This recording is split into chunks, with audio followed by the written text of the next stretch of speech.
করলেই আমাকে জানাবে। আমি যদি আমার নজরে আসে, পুলিশ যদি হুমায়ুন কবিরের পার্টিতে যোগদান করার জন্য, এই মিটিংয়ে আসার জন্য মুর্শিদাবাদ সহ বাংলার কোনো থানা যদি মিথ্যা মামলা দেয়, যদি আননেসেসারি হয়রানি করে, জেলায় হলে তো 48 ঘন্টার মধ্যে থানা ঘিরব, আর হলে 72 ঘন্টার মধ্যে সেই থানায় মমতা বন্দ্যোপাধ্যায়ের পুলিশের বিরুদ্ধে ডেপুটেশন হবে। আর শুধু ডেপুটেশন হয়ে খালি খালি চা খেয়ে বাড়ি আসবো না।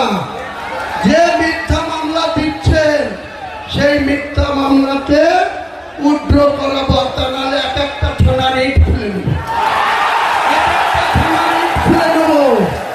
পাল্লা আটকে নেবেন। কত পুলিশ আছে, কত গুলি চালাতে পারেন, কত আপনার স্ট্রেংথ আছে। হুমায়ুন কবিরের সঙ্গে লক্ষ লক্ষ জনতা আছে। শুরু হলো আমার চ্যালেঞ্জ। আমি এই মমতা বন্দ্যোপাধ্যায়ের মিথ্যাচার, তুলাবাজ, জুইচোর, জেল খাটা মন্ত্রীদের লজ্জা নাই। আমাদের মহাসচিব ছিলেন পার্থ, 3 বছর জেলের খানিক এসেও 50 কোটি টাকা যার কাছে অবৈধ টাকা পেয়েছে, তার প্রতি তার প্রেমের শেষ নেই। বলছে আমি এখনো অপাকে ছাড়তে পারবো না। যেদিন দুনিয়া থেকে পটল তুলবা সেদিন অপার দায়িত্ব কে নেবে?